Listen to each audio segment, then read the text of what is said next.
Hey everyone, I have another new podcast episode for you today. My guest is author Ellie Cypher, who is the author of her debut novel, The Girl from Shadow Springs, which came out this week. She is incredible and is actually a Rose Quinn podcast listener turned interviewee, which is amazing.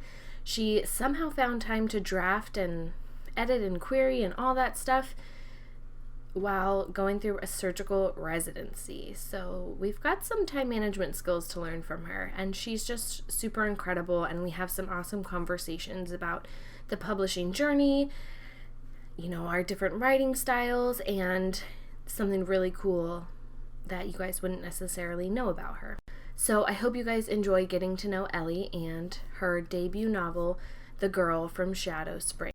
I didn't do any writing this week, so I read a lot, and one of the books that I was super excited to read was The Project by Courtney Summers.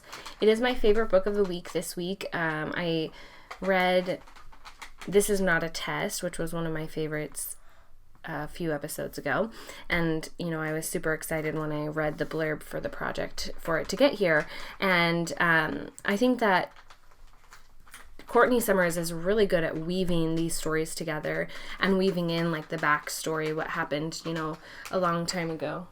And I think that the characters that she writes are definitely flawed. They have issues, they have things going on, which, I think we can all relate to. I will say that even though this is my favorite book of the week, I did want more from the ending. It didn't ruin the book for me, but at the end I was just, when you've read a book and you're like, oh wait, that resolution was like really fastly wrapped up, right? I just needed a little bit more explanation. Yeah, we just needed a little bit more explanation. But I loved it so much, so I'll go ahead and read you the blurb. Lo Denham is used to being on her own. After her parents died, Lo's sister Bee joined the Unity Project, leaving Lo in the care of their great aunt. Thanks to its extensive charitable work and community outreach, the Unity Project has won the hearts and minds of most in the upstate New York region, but Lo knows there's more to the group than meets the eye. She spent the last 6 years of her life trying and failing to prove it. When a man shows up at the magazine Lo works for, claiming the Unity Project killed his son, Lo sees the perfect opportunity to expose the group and reunite with Bee once and for all. When her investigation puts her in the direct path of its leader, Lev Warren, and as Lo delves deeper into the project, the lives of its members, it upends everything she thought she knew about her sister, herself, cults, and the world around her. To the point she can no longer tell what's real or true, Lo never thought she could afford to believe in Lev Warren, but now she doesn't know if she can afford not to. So definitely a really great read. I think, it's a very interesting take on cults and what happens. There's some really good twists and turns. So I definitely recommend The Project, which is by Courtney Summers, and it's out now. All right, and let's go ahead and get to know Ellie. Well, let's go ahead and get started, Ellie. Can you tell me about your upcoming novel, The Girl from Shadow Springs? Yeah, sure, no problem. So The Girl from Shadow Springs is sort of it's my debut young adult Western fantasy. Simon & Schuster pitches it as The Revenant meets True Grit with magic, which so it's pretty explanatory. But I like to think about it as my sisters and murders and magic and myth all wrapped up in a world of ice kind of book. So I kind of like to think of it as like True Grit meets Frozen. I love it. Yes.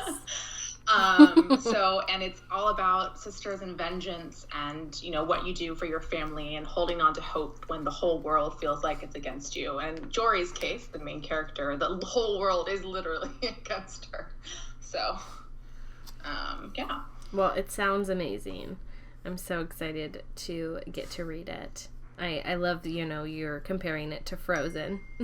Makes me laugh. Yeah.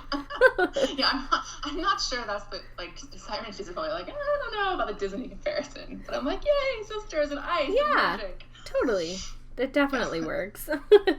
Well, this is so exciting, it's so exciting to have this book that I'm assuming, worked super hard on come out into the world. So tell me a little bit about your journey to this point, to getting this book out into the world. Yeah, so everyone's journey is different, and that's the cliche, but it's also the truth in writing. And so just like every book is a different book, every person who wrote one is going to have a different path to have made it. Mine's probably a little bit more meandery than a lot of people.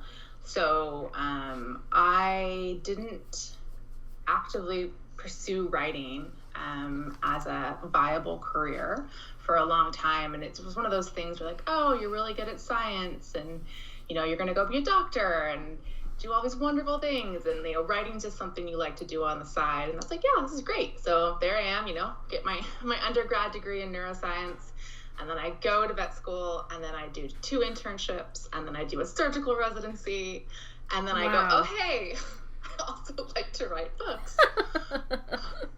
Why not?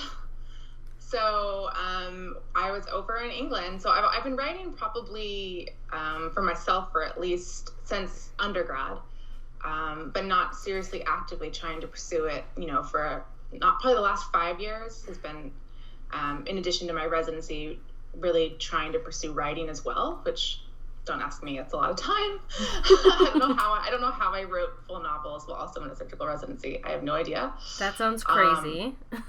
Yeah, don't ask me, my poor husband. But I was over in England, and I have my first job, I'm like my surgical professor, like the assistant professor. I'm in there. University of Bristol over in England. It's my dream. It's my job. And I was pretty miserable, actually. And the day I really had a conversation with my husband about, he was still in the States, and what do you want to do, and what matters most. And the next day I got an email from my agent saying we have an offer from Simon & Schuster. So I kind of said, you know what, you're not going to get much more of a sign than that. Yeah. And so I came home, and pretty there shortly after the pandemic hit. So that was really good timing.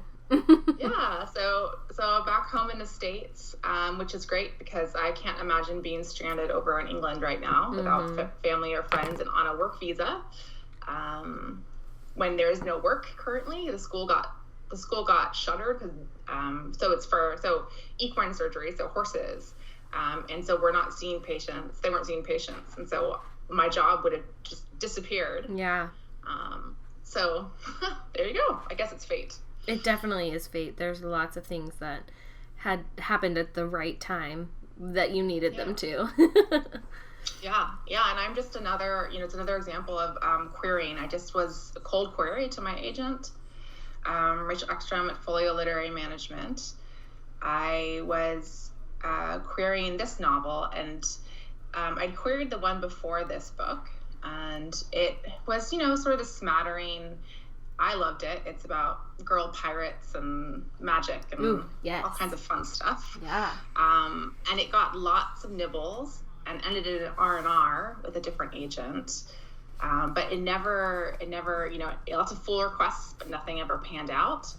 And then as soon as I sent this book out, Jory's book, I think I got almost every cold query was a request. And I thought, oh, this is a little different. And I queried Rachel because it said she loved wilderness. And not that she loved fantasy, but that she loved wilderness. And I said, you know what? I'm going to give that a try. Yeah. And and then we're here. And then we worked on it for a couple of months back and forth. And then we put it out in the world. And then we got our offer. It's amazing. I love it. I love, and I'm applaud you for what must be amazing time management skills to be in a surgical residency and to be writing and querying. You make me jealous of all of that. I need some wisdom from you. Yeah. I always joke. I joke around because it says, I put my main character in a cold, inhospitable world where she has no friends. I was like, take from that what you will. While I was in my residency, go ahead, take what you will. Yeah. But yeah, no, writing was just my escape, right? So I made those elbows of time and those little pieces on the weekends Because, for a residency, you're on 7 days a week, and then when you're not there 12 hours a day, you're on call for your patients. So you're never off. Yeah. So you just have to, if it was just something that I was really passionate about writing, and it was my escape from the stress of everyday life. And you make those wedges. You find that hour, that 15 minutes, the 30 minutes. And you make it. And I wrote this book, the first draft of this book, in about 3 months. My goodness. That's awesome. I think I try to focus. I'm a mom of 3, and so I definitely have to write in short snippets too, right? Like on my phone when I can, when the baby's napping, when the kids are outside, and you know what? You make it work if that's really what you want to do and what, the dream that you want, and just because you love it, right? That's awesome. Exactly. Well, so you talked a little bit about querying and how you cold queried the agent, your agent. But tell me a little bit more about how you approached querying, and then any tips you have for people who are in the process right now. I'm probably one of the outliers that I love writing queries. Oh yeah, definitely not the norm. I don't know what it is, but I really enjoy writing queries. And I think one of the things that I do that helped me and helps me is that I write the query before I write the book. Yeah. So I'm much more of, I have to have a first sentence. Those never change. And I have to have an image or a feeling or a mood. And then as soon as I get that down and I have my first sentence and my first chapter and I have all my little pieces set up, I'll go and write the query. And it doesn't have to be correct and it doesn't have to be right, because I'll go back and I'll re-tinker through it at the end of the book to make it fit. But I think that sort of snapshot is like I write the trailer before the finished movie. Yeah. And I think that really helps me take away any pressure I would have about trying to summarize a book, right? Because I don't have a book to summarize when I first put those lines down. And so there's no pressure. It can be right or it can be wrong. And then I can fix it at the end. And I think that's really helpful. And I really like the break and the tension that you can do that way between the two. I think that is so smart. I think the thing, I think you're definitely an outlier in that you love writing queries. And I think the hardest part of writing a query after you've been full body submerged in a book is it's hard to pull yourself out of that and be like, okay, really, what really do I need in here? Because I always am I only have 250 words. Everything needs to go in the query, right? There's so many important things. But yeah, I think writing it before when you're in that mode of okay, bare bones of the book, because you don't even have the book written, that could really simplify it when you're trying to write the query. I'm gonna have to give that a try, because queries are not my best friend. Yeah, no, I think it's really an interesting way to do it, because if you just have the general feeling and you have a beginning and a middle and end sort of in your mind, and you can just write that, and you're probably not going to want to write more than 250 words. No. You don't know where you're going. Right. So, and then you just change out the things that are wrong. I just finished a project and I did that. I changed I just did my secret project that I just finished a draft of a couple of days ago. And I changed the whole mythology system. So I just rewrote it in the query, or the proposal. It's really nice to know that you have a netting. You're never gonna look down a 250-page manuscript and you already have your walls built, right? Your query. And you just go in and you hang your pictures. What makes it unique? What makes it special? You just hang your pictures on what you've already built, which is generic. I love that. That is such a good way to look at it. What a great tip. And a new, I don't know that I've heard that one before, that perspective on queries. So, you're breaking the mold for me, Ellie. Do what you can. Do what you can. Yes. My next question, I would love to know what your favorite part of the publishing journey was and your least favorite part. Can they be the same thing? No. So my favorite part of the publishing journey, I think, is the writing when no one's looking part, right? So that's the writing when it's just for you. It's all those little tiny hours I snuck in and could write in this other world that was just for me, you know?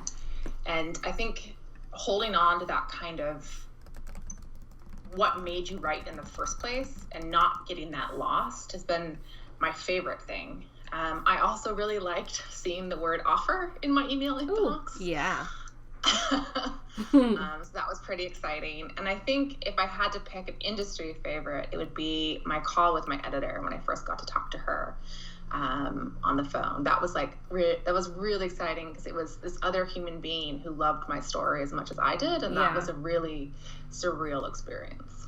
That's so special. That's, I think the wonderful thing about the agent that you connect with and build a partnership with, and then, when you find a third person, the editor, who loves it just as much as both of you do, we've spent so much time and put so much heart into these books to realize, okay, other people are connecting with them is amazing. That's why we do it, right?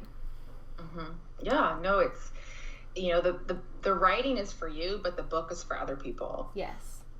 So it's really wonderful to connect with people who love it. There are going to be people that don't like this book. I know it. But I have favorites that other people don't like, and other people's favorites that I, didn't finish. So every book for every reader, it just needs to find its audience. And I think that's what I'm most looking forward to. Maybe my next favorite. I don't know. Yes, you can have lots of favorites about all the different little parts of the process. Well, I think that's really important, is to make special the little moments and along, because everything so far has been great. I got my agent, that was special, my editor, that's special, and then my book release, that's special, but it could fall flat. So you have to cherish the little things that made you feel happy, because if your end goal is something out of your control, you can feel pretty lost, I think, in publishing. And so really focusing on making the little things really important that are a part of you, and not diminishing what those mean, if something goes wrong. That's a wonderful perspective on it. Yeah, definitely. It's hard to, in the day and age we're living in and all the craziness, there's so much, out of our control, and, you gotta focus on the things that make you happy and that you can control, and, just cling to those. Well, next, I'd love to talk about the type of writer that you are, how you approach your novels. And I just also love to hear more about your experience writing and drafting during your surgical residency. But, do you lean more towards the pantser side, the planner side, or somewhere in between? I'm definitely in between. I love Neil Gaiman's headlight writer analogy. Mm-hmm. I only know what's directly in front of me. And so the way I kind of approach it is to start the way I know I have a book. So I'm always writing down first lines, if something, a music lyric or an image or a picture or something strikes me as a first line, I'll just write them down. So I have a whole file of first lines. Wow. Just written down, and then or titles, one of those things. Yeah. And then if it sparks a feeling or a mood or an image, I'll start writing. And if I get a first chapter down and I'm so excited to keep going, I know I have at least the start of a book. And so it's kind of like that with every chapter, is you just take it almost linearly. Except, this is the fun part, when I get to about 40,000 in a draft, I realize I've written myself into 9,000 corners, because I've pantsed the whole way, right? Yes. So I've written myself into these corners at about 40,000 words. It never fails. And so I have to sit down, and then at that point, at 40,000 words, which is your break into two or midpoint turn, whatever you want to say. Mm-hmm. I go back and superimpose a structure. and I plot out the rest of the book to the end, and then I can write it. So it definitely is a hybrid of the two ways. What I kind of like to think about it is like a big ball of yarn, and I'm just in there and I'm pulling these threads and I'm super excited and everything's exciting, and then you get there and then you're like, oh, okay, it's really tangled. This is a really big mess. You're like, I gotta step back and organize this. Yeah, because you don't know what thread you actually want to pull. And so I'll step back and I'll just basically take that structure like a big comb and pull through the first part of that book and see what threads I'm left with to finish, and then thread those together to the end.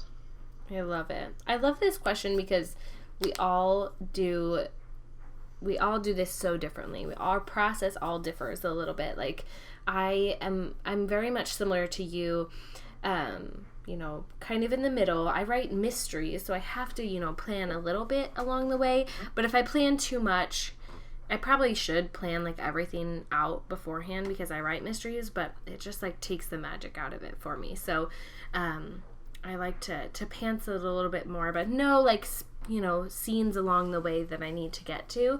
But I usually find myself with a tangled ball of yarn and 9,000 corners that I've backed myself into as well, that I'm like, okay, wait, I gotta go back and do some figuring out here. But that is okay. That's part of my process, and it's how it works. Any other way I've tried and I don't even get words down on the paper. Yeah, embrace the process. Yes. I tried very hard one time to very diligently plot, like, okay, I'm gonna be the architect. I'm gonna be have everything done scene by scene, emotional beats, and then I just about chapter 4 was like, this is a different book than I wrote. Yep. So that was all, weeks and months of work just gone. Yeah. Because my characters, you put them on the page and then they start making decisions that were not in your original plot, and you're like, okay. You're like, I love it, let's go there, but I didn't plan for this. Exactly. Yes. Exactly. Yes. I know. I always feel like when I do the problem with me doing an outline is I feel like I have to stick to it. So then when I get to that point where my character's like, we're going a different direction completely, I'm like, no. I just, feel like I have to stick to the outline, but I want to do what my character wants to do, and then I'm just in a kerfuffle. I can't do it. Things we do, the things we put up with. Well, the next thing I'd love for you to share with me is something that your readers wouldn't necessarily know about you. Oh, I think probably fun fact. Yeah, fun fact. I studied conservation biology in Tasmania. Wow. So I lived there in undergrad and studied for, that little tiny island on the bottom of Australia. Mm-hmm. So I have a very big, warm place in my heart for Tasmania. So wombats and Tasmanian devils, and we got to work with all of those. That was pretty fun. That's so cool. And wallabies. That's amazing. You definitely are a science mind, aren't you? Yeah. Yes. I think I'm just a nature. I think that's true. And I think that's something that I love traveling, world traveling. I love new places and new experiences. And I think that's probably, part of what, that my book is about. It's about nature, right? Yeah. So, I really love, it's going to sound really weird. I really love feeling small, so when you stand out on the edge of a cliff and you look at the ocean and you're just this little tiny piece, and the world is so much bigger and beautiful and complicated and scary, and you're just this little tiny person. And I think that makes me feel really comfortable.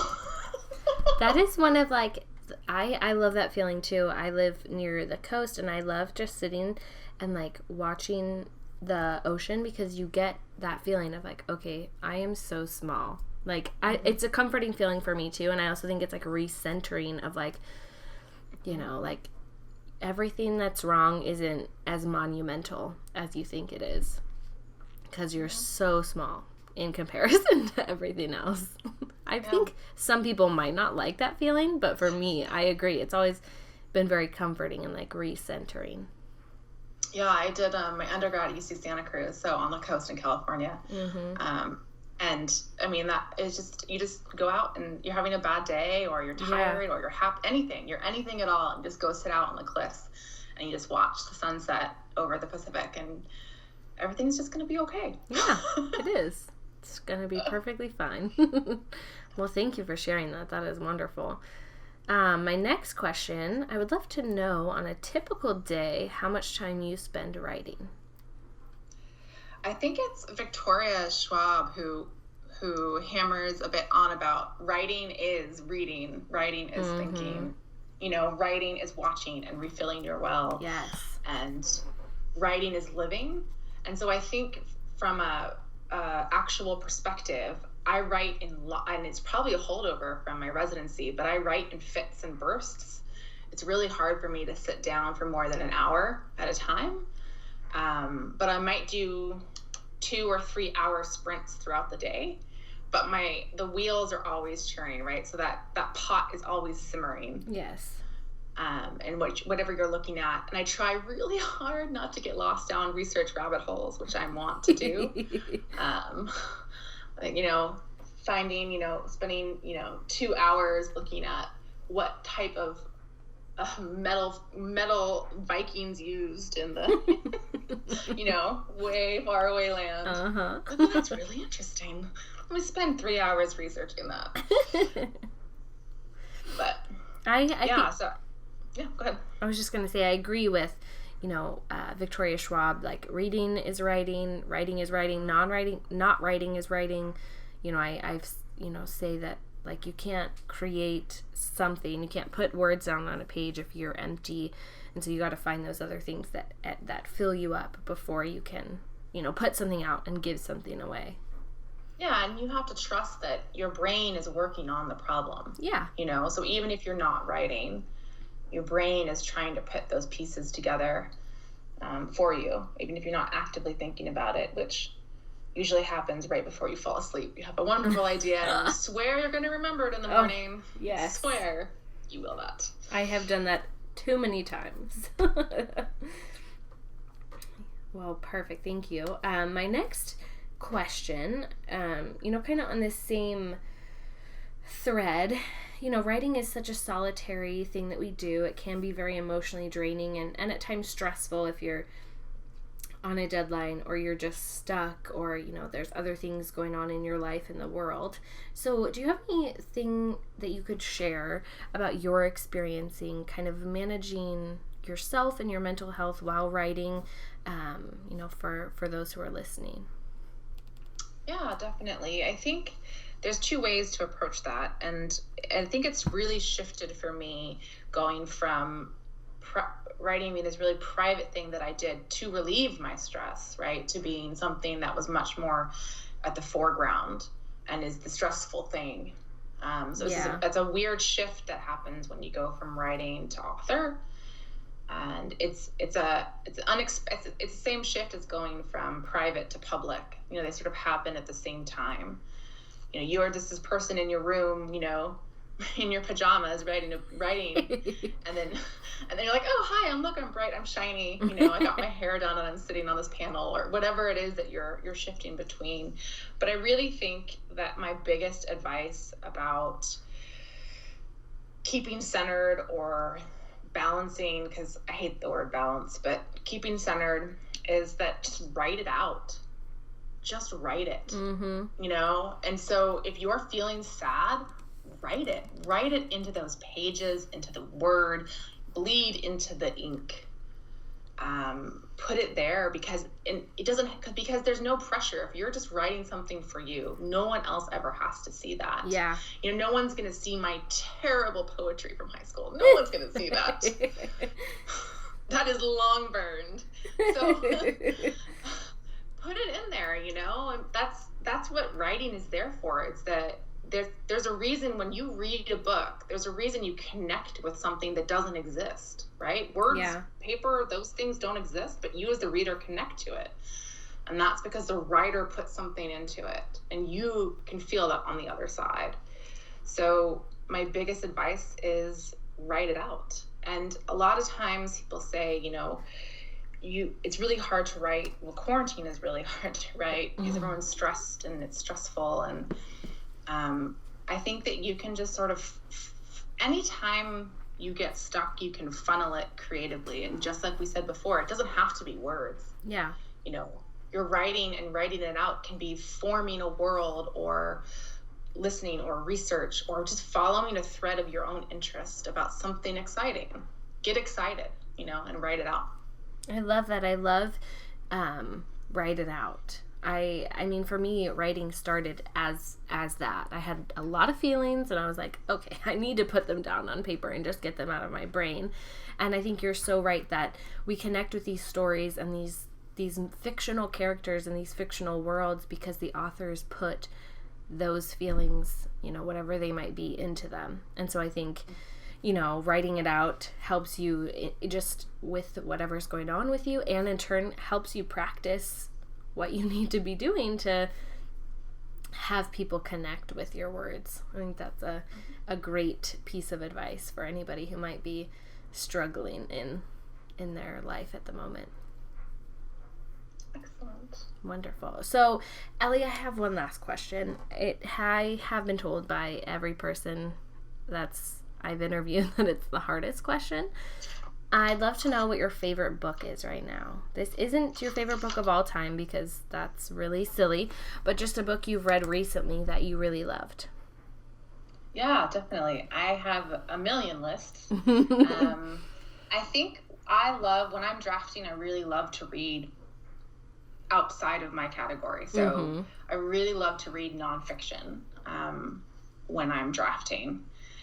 I don't know why, but the two nonfictions that I've loved recently have been Wild Embers by Nikita Gill. It's a book of poetry, and she is on Instagram. It's really beautiful, Wild Embers. And then as far as the last book that I read that I said, oh, I wish I could write like that, that would have been Mexican Gothic by Silvia Moreno Garcia. Beautiful book.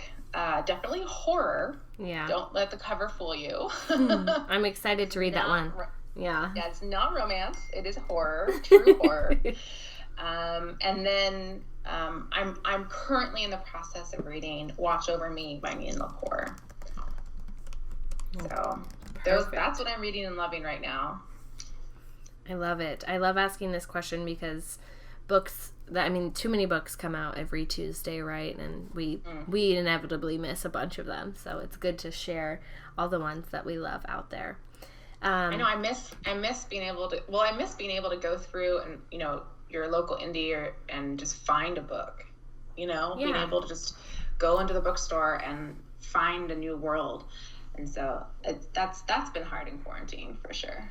It has been hard. I live in Portland and we have Pals Books, and that has been something I've loved to do since I was a teenager and would take the train down there by myself, just roaming through and picking random books. And it's hard not to have that. And so I do the same thing. I'm like, okay, well, I'll search Bookshop or look through Goodreads and see if I can find a new book, but it's not quite the same as being in the bookstore and getting to smell all the smells of the books. Oh, definitely. And the problem, I think, with not being able to touch books as a physical thing is you start yelping the books, right? You're like, oh, well, let me look at the reviews. Yep.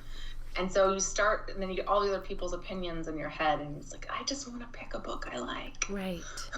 I just want to pick a book I like just by the jacket copy, and that's it. Yeah.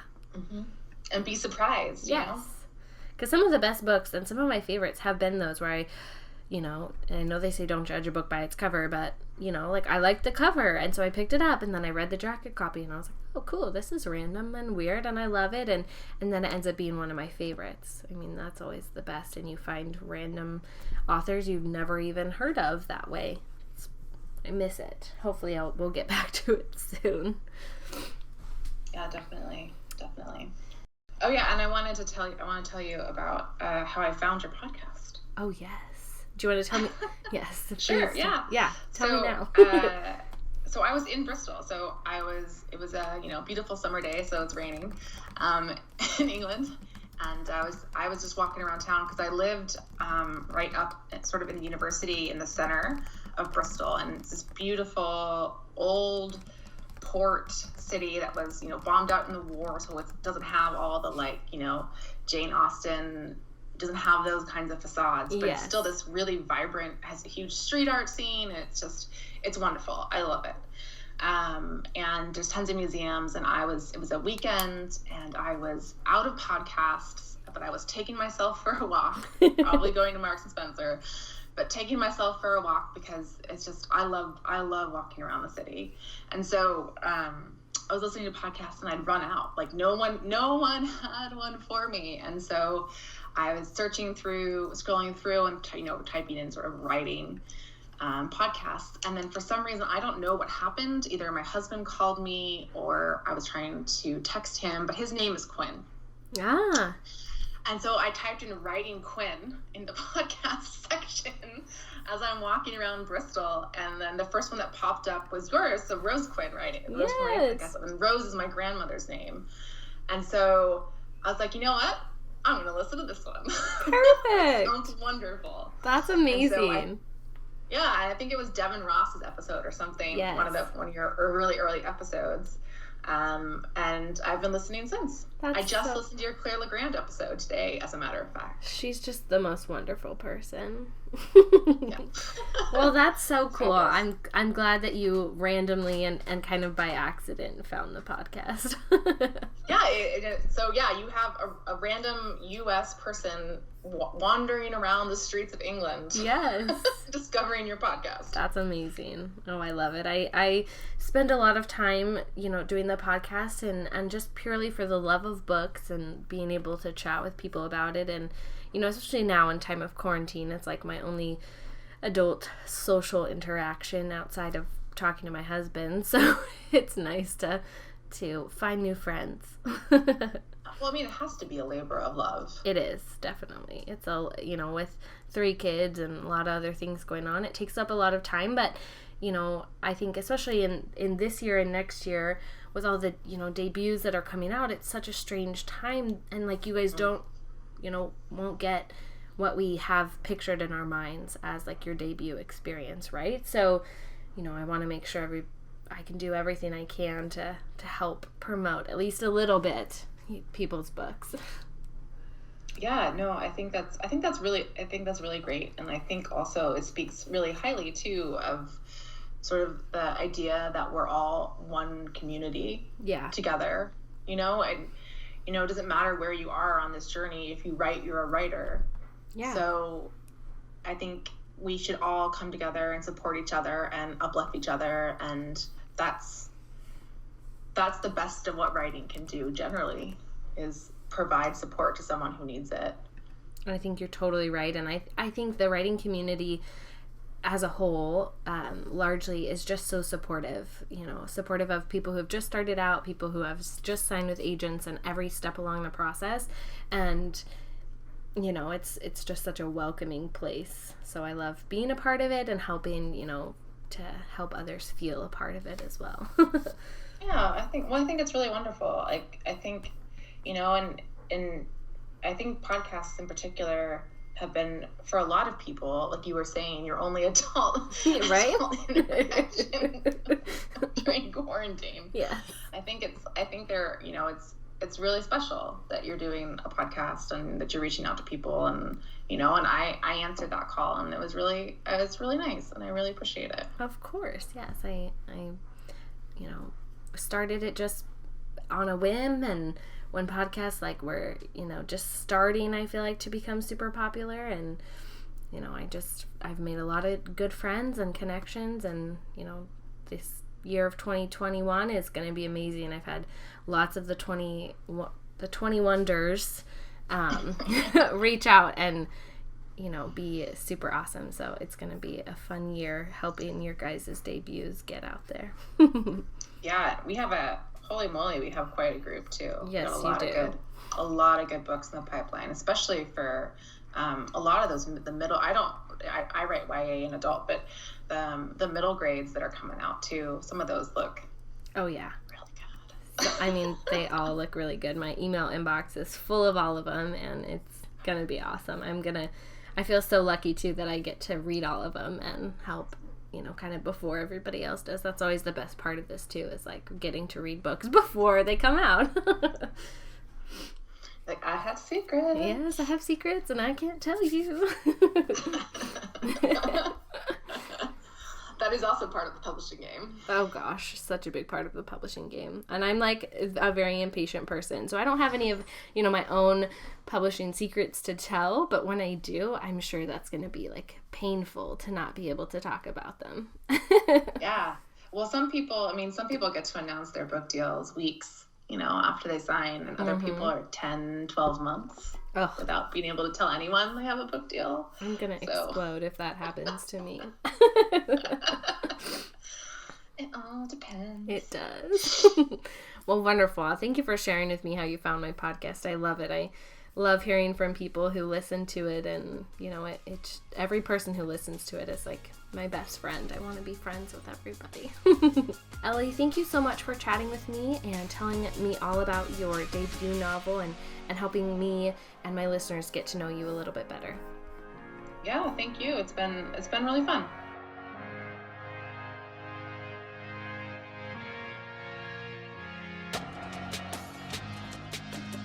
Thank you guys so much for listening to this episode.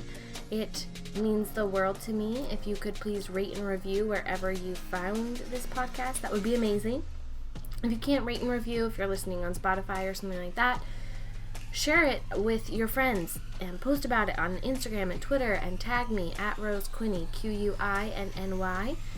We are going to have some incredible episodes this year, you guys. I'm doing all that I can to help make sure that authors who have books coming out in these weird times that we're living in have as much support as possible. And we love books, and we are here to help talk about them and share them.